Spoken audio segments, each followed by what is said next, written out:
It's Thursday, March 23rd, 2017. I'm your host, Sarah Mantle. We have a great show in store for you today. First up, we're going to talk to Town Manager Mark Ells about the upcoming budget process. And then we're going to check in with State Representative Randy Hunt to find out what's happening on Beacon Hill. But first, let's go ahead and take a look at today's top headlines. Town Council will consider a proposed solar project in Cotuit. The project is being proposed by the Cotuit Water District. The project would require the clear cutting of about 20 acres of land. Also on the agenda is a first reading of the capital improvement plan. Town Council meets Thursday night at 7 in the Town Hall hearing room.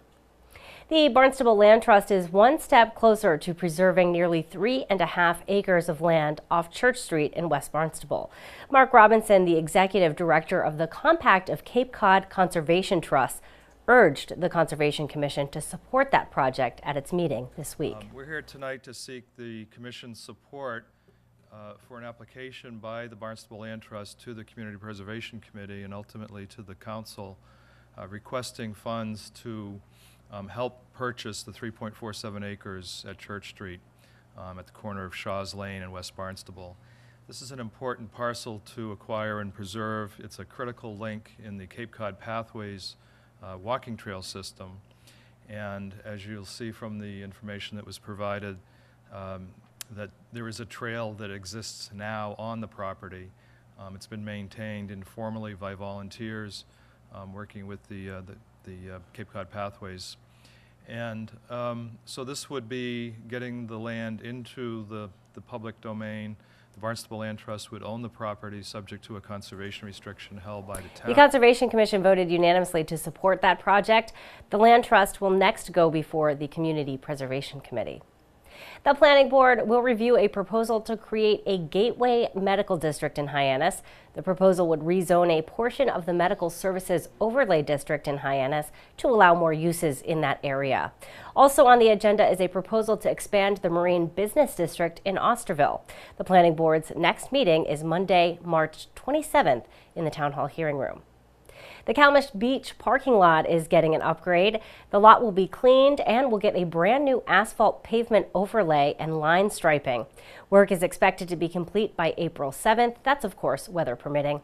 Vehicle access to the parking area during construction will be restricted, so visitors are advised to seek an alternate beach location. Up next, we're going to chat with Town Manager Mark Ells. So, Mark, it is officially budget season here in the town of Barnstable. And the first thing that happens is the capital budget has been submitted to Town Council. They'll have a first reading of those items this week, but a public hearing won't be held until the next meeting, which I think is in April. Yes, we'll start with the first meeting in April, and we'll just continue. Sometimes it's done in 2 meetings, sometimes it's done in 3. Until we complete all of the items that have been submitted. And there are a lot of items. There are, well, this is municipal government, this is school, this is enterprise funds within municipal government. So the airport, water supply, water pollution control, and then everything else we do within on the municipal side. So. Let's for a minute, before we go on to continue our talk about the budget, yes. Let's for a minute talk about enterprise accounts. Okay. I kind of want the public to understand what an enterprise account is. Can you explain that for us? It's a little bit tricky. This means that whatever a department or division takes in is what it has to use. It doesn't take municipal funds from other pots. The municipality can't reach into the enterprise fund and take money. The enterprise fund, if its revenues don't equal its expenses, can use municipal funds. So you might say, okay, well, what's the significance? For me, and having been a manager who was in charge of 3 major areas, when I was at Public Works, it was water pollution control, water supply, and solid waste. But we have others at community services and then our airport. But basically, it was a opportunity to manage our financial resources and then the services and programs offered by using those financial resources to be able to track it, to know in almost a per unit basis what it cost us to provide, and that was full cost, meaning it was salaries and benefits, it was operating expenses, it was operating capital, and it was debt service for capital improvements. A lot of communities don't do it that way. A lot of communities will say, well, our fees for our enterprise funds are full cost recovery, but then when you really look, benefits aren't in there, capital expenses aren't in there. So you have flexibility. What you can't do with an enterprise fund is you don't have the opportunity to reach into, let's say, the capital fund reserve and take from that for other purposes in the general municipal government. Which I think would be important. So some of examples of enterprise funds here in the town of Barnstable, the Water Supply Division is one, the Hyannis Youth and Community Center is another. It is, yeah. And I think Sandy Neck Beach as well. All of them, yeah. We have as many enterprise funds as any community in the state. And typically, those enterprise funds are departments that take in money, say for services. So the water system, Sandy Neck Beach with their sticker sales. Yeah, their programs and services are fee-based. So we're collecting fees, and the attempt is to collect fees equal to the total costs of providing the services and programs. Well, thank you for sort of deviating with me for a second. I think it's important for the public to understand that. So that capital budget has been submitted. They're going to have a public hearing. After the capital budget, then we get to take a look at the operating budget. That's next in line. What can we expect or anticipate in the capital budget this year? In the capital budget, it's fairly straightforward. We have a 5-year plan, and every year, obviously, it gets updated. You know, I have to just stop and thank our finance department, led by Mark Milne, our town council for establishing this strategic plan and giving us direction and guidance as to how we would bring in requests, because we have hundreds of millions of dollars worth of capital and we only have so many resources to be able to expend. So we need to make sure that we look at it over time, and we need to make sure we look at it as priorities dictate, and certainly our strategic plan helps us with that. I also have to thank our comprehensive financial advisory committee. Every year, both in our capital and operating budgets, they review those, and they will provide the town council with comment going into that. So to come back to your question on the capital side, we've got it pretty much programmed out. So we're looking at the priorities, for example, within public roads or within our municipal facilities. Or from time to time when other issues arise that might relate to an environmental issue or some particular asset that we have reaching the end of its useful life, so we would replace it. A little bit unique one is, with the decision to keep the adult supportive daycare going at the senior center, we did not have a generator there, and that's on the lower floor. And so to run that, if we're into this long term, you need to have backup generation in the event that you lose power at that facility. You really can't run the program and not have that. So that's the sort of capital investment that you might see come forward that isn't something we've laid out over 5 years. But in most cases, our roads, our buildings, a lot of our other our marinas, our beaches, whatever might coincide with an asset improvement that we have, that's already laid out in that plan. So in essence, we're just looking at the priorities, looking at the available resources, and making requests to our town council based on that plan. And if you have time to look at our budget document, if you look at the capital budget document, you'll see all that. You'll also be able to step back in time and look at what we've done with the money we've received. What's our status? You can do that annually as we go through this formal budget process. but actually our public at any time can go on our website and go into open budget. And if you scroll down through, I think it's on the home page. It's also in finance, on our finance page. And just click on that, and you get real time where we are with projects, how much we've spent, what the status is. And you can actually dig right down into line items if you're that interested in what we're doing and how much of the town manager's department expense budget for salaries have we spent this year already. How long have we had that open budget software? It's the second year. Wow. Do other communities have that? That seems No. like pretty advanced. It is. I mean, part of what our town council has tasked us with as a priority is to be transparent for our public and to provide accurate, real-time information. So when somebody has a question, we're here to serve our community. So, they should be able to see this, and if they have questions, they should be able to ask them. I can think, too, it would be an amazing resource for a town councilor who really wants to dive in and see what's happening and how funds have been used before they make a vote. I would say that I think our employees use it probably as much as our public does. So, and in many cases, they are our public. But that's all. I mean, I see kind of a balanced use of it. I haven't seen anybody trying to use it in a way that, wasn't constructive, educational, that could help them answer whatever questions they might have. So wonderful. I think, and Mark Milne is just so far ahead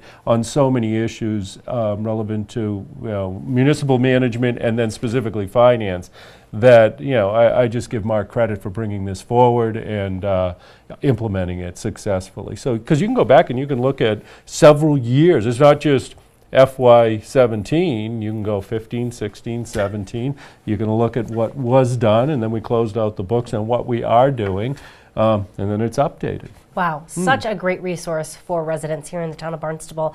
About the timeline for the budget. So the operating budget, that's going to be presented first reading in the first week of May, and then hearings, or the first meeting in May, and then of course probably hearings in June. June, yeah, that's typically how we've done it, and I would expect that unless we change our budget calendar for next year, we pretty much followed that same calendar. It helps us in planning because in many cases, for example, school department, they're lining up their meetings with the school committee so that they can have those approvals from school committee to be able to bring it in under our calendar, in a sense. So if we want to modify, though, to say, hey, as soon as we're ready, we can go, we can do that as well. But everybody's got to be at the table. We got to all agree to that, and then we move it.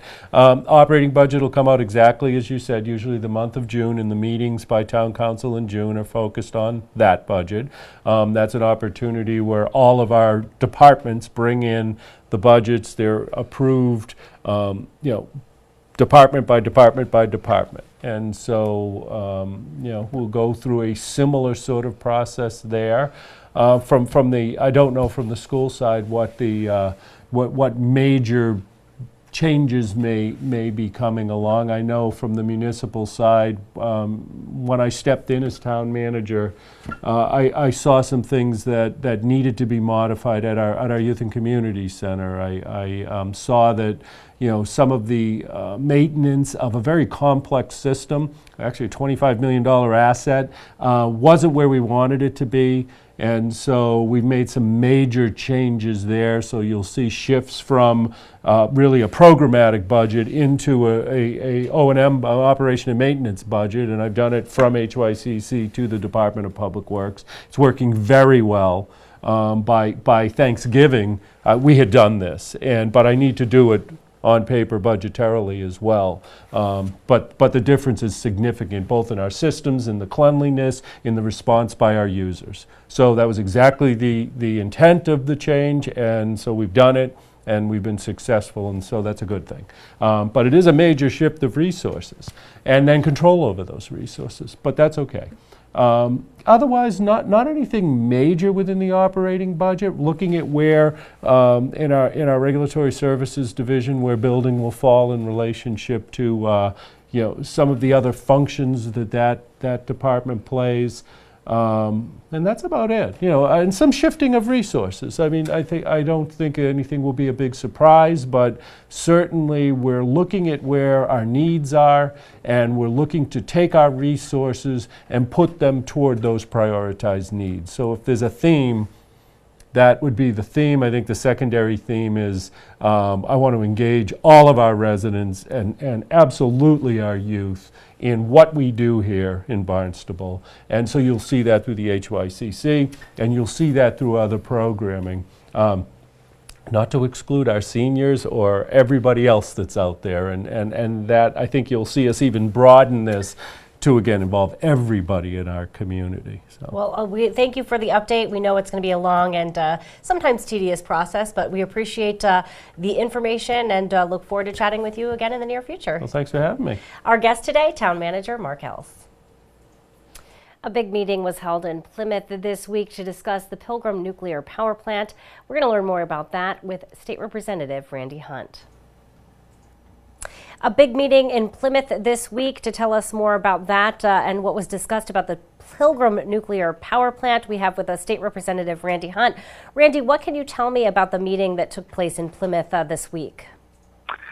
Well, there was, as you say, a big meeting in Plymouth with the NRC, the Nuclear Regulatory Commission, and the leadership team from the Pilgrim Nuclear Power Station. And it was twofold. The first part of the meeting was an exit interview that happens publicly when the NRC is done with their auditing, and they list all of the issues that they came up with in the most recent audit and listen to responses from the company personnel.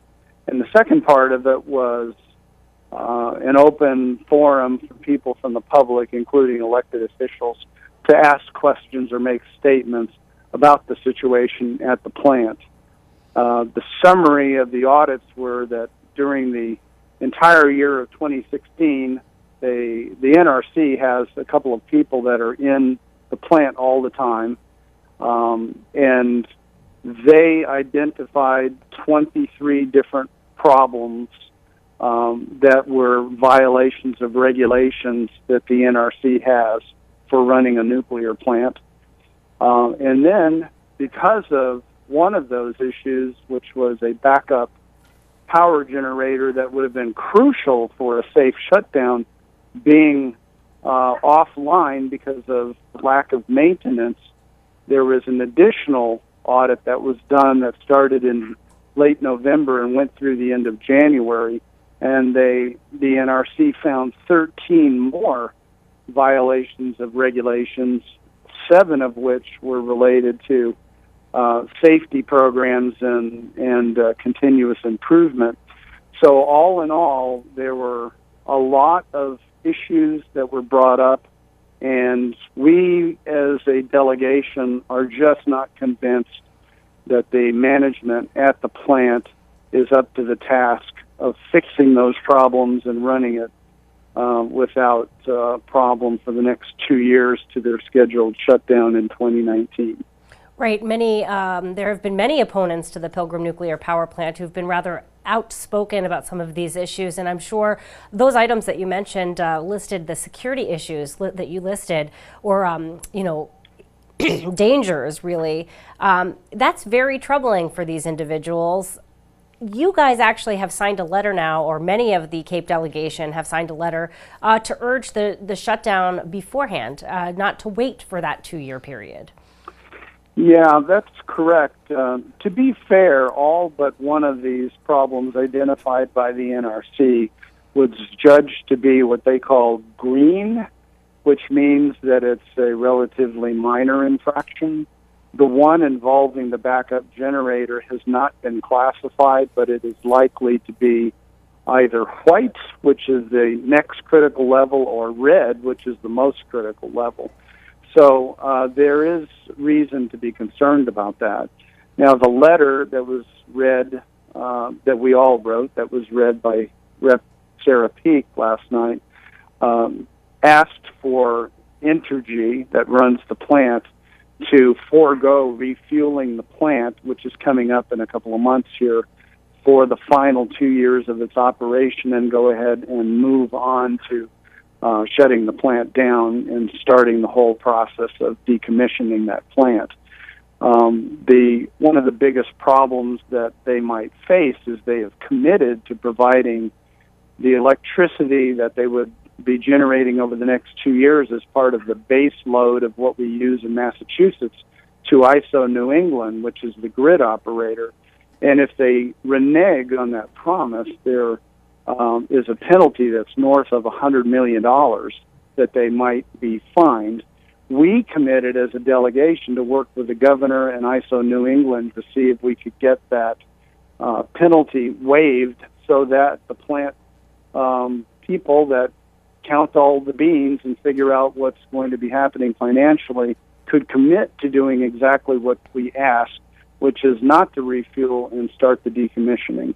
Well, yeah, that'd be a pretty huge deterrent from wanting to shut down for the company, because that is a pretty hefty fine there. So for them, very financially rewarding to keep it going, or a penalty to cut it down. So how likely is it that the governor and those responsible for that fee would be willing to waive it?